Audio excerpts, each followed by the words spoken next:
야구야구 김영준입니다. 어제 볼티모어에게 패함으로써 3연패를 당한 디트로이트는 스쿠보를 팔아야 할 것으로 보입니다. PS 진출 확률 25.5%는 희망이 없지 않다고 할 수 있지만 후반기 시작 후 에인절스, 로열스, 오리올스 상대 4승 4패는 분명 좋은 흐름은 아닙니다. 스쿠볼과 함께 시즌을 끝내고 퀄리파잉 오퍼를 주게 되면 보상 지명권이 주어집니다. 오타니를 보내면서 2024년 45순위 픽을 얻은 에인절스는 그때 뽑은 유망주가 팀 유망주 25위에 그치고 있습니다. 반면 디트로이트는 경쟁 균형 라운드 지명권인 2023년 37순위 픽으로 케빈 맥고니그를 뽑는 대박을 터뜨렸습니다. 하지만 에인절스가 테스에라 보상 지명권으로 뽑은 트라웃이나 맥고니글 같은 사례는 자주 나올 수 없고 유망주 패키지를 받는 게 훨씬 안전할 수 있습니다. 내셔널리그 팀 최초로 3핏에 도전하는 다저스는 스쿠볼이 절실한 팀은 아닙니다.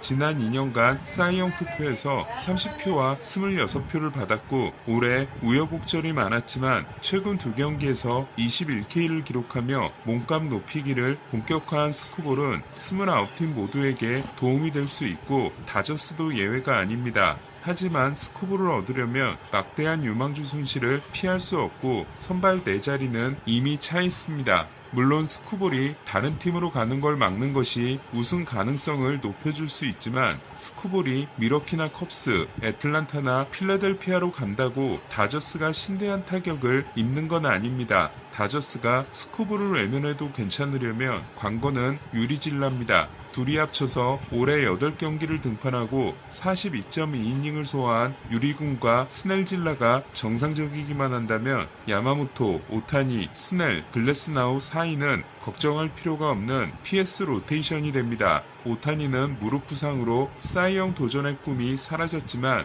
오히려 무리하지 않고 PS 등판을 준비하게 됐습니다. 로블레스키가 계속 잘 던져서 선발 한 자리를 가져간다면 글래스나우를 불펜으로 돌려 전성기가 지난 트라이넨이나 복귀 후 6.2이닝 4피 홈런인 필립스를 빼고 갈 수도 있습니다. 비트라이터인 KT 우는 다저스가 에릭 라우어를 시장에 내놓을 수도 있다고 했습니다. 하지만 투수 오타니가 충분히 쉬어야 하고 쉬엔의 구속이 올라오지 않는 상황에서 다저스 이적 후 팀 7전 전승으로 승효가 되고 있는 라우어는 설령 PS 로스터에서 빠지게 되더라도 정규 시즌 끝까지 같이 가는 게 좋아 보이며 PS 로스터에 롱맨으로 추가하는 것도 좋다고 생각합니다. PS 선발진에 로블레스키가 들어가면 디아스, 사사키, 글래스나우, 스튜어트, 우안, 스카, 베시아, 라우어, 자안에 엘리케스, 클라인, 드라이어, 필립스, 트라이넨 5명 중에서 2명을 고르면 되기 때문에 불펜을 추가할 필요도 없습니다.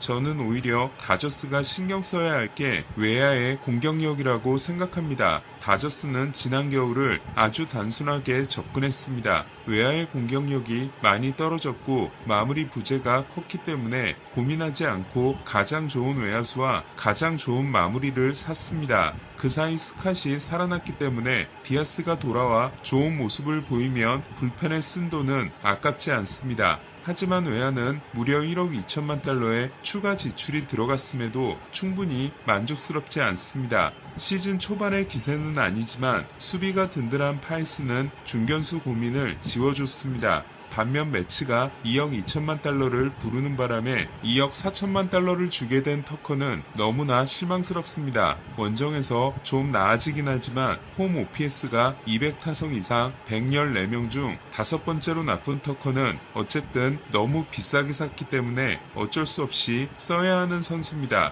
다만 터커는 OAA-5가 37명의 우익수 중 31위에 그치고 있어 수비까지 실망스럽습니다. 따라서 관건은 좌익수를 어떻게 세팅하고 PS를 시작할 것인가입니다. 다저스는 그럼에도 외야 공격력이 지난해 23위에서 7위로 올라간 반면 좌익수는 22위에 머물고 있습니다. 테오스카의 공격력 반등이 일어나지 않았기 때문입니다. 발목 부상에서 돌아온 에드먼이 우완과 자완 상대 편차가 없어 2루의 붙박이가 된다고 하면 중견수 파이스와 우익수 터커는 좌우를 가리지 않고 선발로 출장해야 합니다. 따라서 플래툰이 이루어져야 할 곳은 좌익수입니다.